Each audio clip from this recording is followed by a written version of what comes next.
trans women in sports. A lot of times when I'm asked about this, I feel like people are using selective fake outrage to weaponize it against sports and women's labor that they don't really care about. But that's just me. All this outrage about women swimming has been sensationalized because of a trans woman winning. We're going to get into it. Here's Kelseyvaughn's take on Lia, the trans woman that got everybody pissed off because she won's take. She said, none of you cared about women's sports before you had a reason to. Beyond that, though, Lia has not dominated this sport, nor have any trans athletes. She placed 5th and 8th in other events at the meet.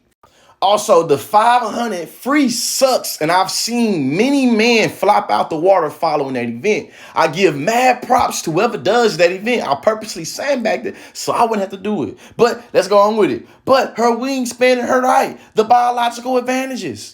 Michael Phelps has a longer than average wingspan, a larger web in his feet and hands, hyperextended joints, main advantage to his ankles, and produced less lactic acid than other athletes. No one complained about his advantages, and he more or less dominated his sport.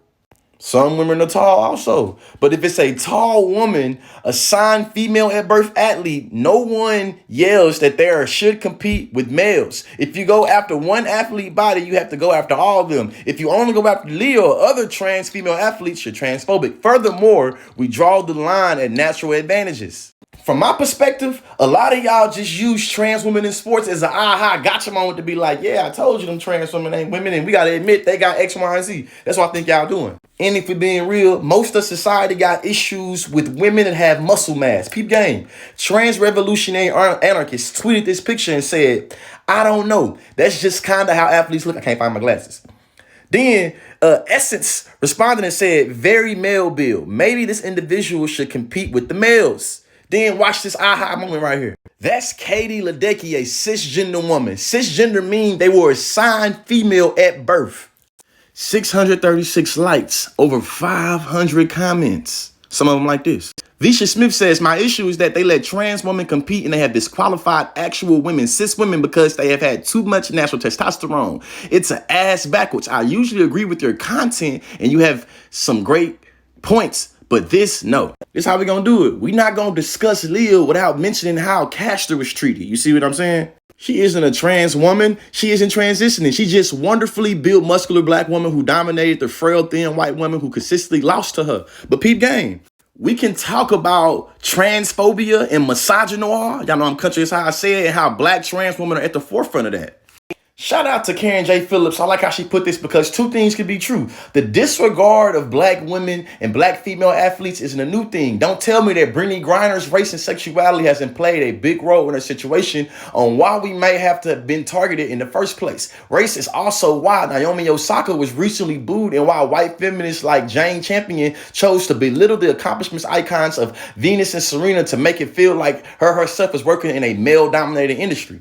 For the people in the back, the way that you talk about biological gender is literally what was weaponized against this black woman right here. See, biologically, they feel like because she had higher testosterone, this meant that she was more of a man and it was unfair for her to compete with women. That sound like the same hubris of thinking y'all try to use when y'all start throwing around shit like biological gender. All those rigid expectations and definitions about how much testosterone a man should have and how much estrogen a woman should have is literally how they were able to trivialize and push this woman out.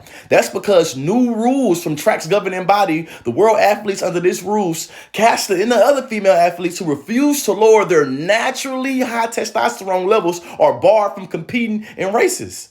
When it comes to women like Caster, the debate hinges on the question, should women athletes with what's called a difference of sexual development, DSD, who have XY chromosomes and elevated testosterone levels be allowed to compete in the female category? Or does their genetic makeup give intersex athletes an unfair advantage in a world of sports that divided along binary lines of sex?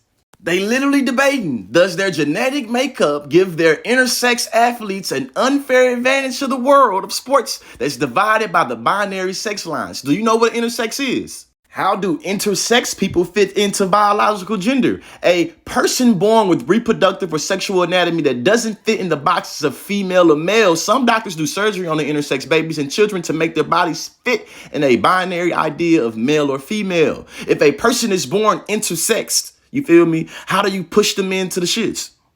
Caster is not trans. Caster was born assigned female at birth. Medley Matthews says, if we say anything that is not aligned with their beliefs, then they say we hate the whole LGBT community and we are transphobic. They want us, yes, man, and we are people to bow down to them. I'm very supportive of their community rights, but their rights shouldn't take away for everyone else's rights either. How can someone say that their transgender woman don't have a physical advantage? They are real quick to disqualify you if you have steroids. They disqualified Sha'Carri Richardson for taking marijuana, claiming that they gave her an advantage. But these women are born more physically bigger and stronger than cisgender women, but they say nothing. But because I don't agree with everything and anything they say, I'm wrong. Yes, I believe in equal rights, and as long as it doesn't violate other people's rights. Let's be honest, y'all. Trans women did not ban Sha'Carri Richardson or stop Sha'Carri Richardson from competing in the Olympics. The governing body of the Olympics, that's probably all white men, stopped them from doing that, you see? Melody said, but these women are born more physically and bigger, stronger than cisgender women, but don't say nothing. But because I don't agree with everything and anything, they say I'm wrong. Research over me search. Shout out to pinkmanteray.com, the first trans man D1 NCAA men's athlete. And guess what sport he played in? Swimming. You know what that means? This trans man is better than cisgender man, showing y'all that being assigned male at birth or being assigned female at birth does not dictate your athletic abilities. But research over me search. Let's get into what this advocate through research is able to find.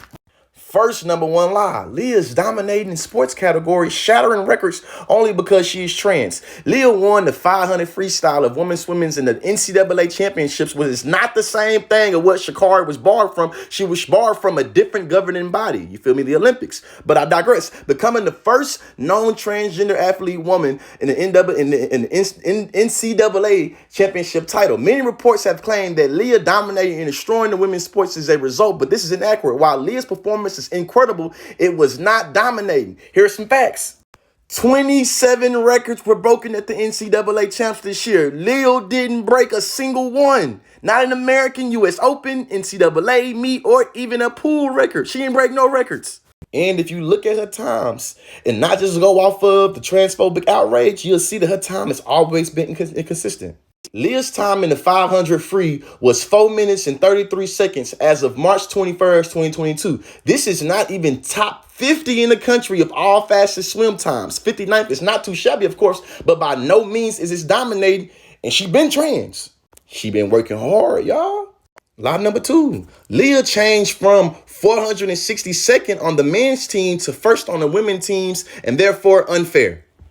Many people using this as proof that Lia maintained some sort of biological advantage over cis women athletes, asserting that because she was not a standout athlete in women's category, she came out of nowhere to be a standout athlete in women's category. A few powerful, well-known people, beginning with Nancy Hogsheet McCarr, have contrasted and supposed the rankings of 462 in the 200 freestyle, then competing in the men's team with the first place ranking of a women's team. They're using this as evidence that Lia was not a standout athlete before and now is. There are a few things trying. This is the first. There are a few things wrong with this, I meant. Like I mentioned with Caster, there are biological differences all across. Like we pointed out with Caster and with Michael Phelps, biological differences can lead to advantages, but it's not the means of disqualification standalone.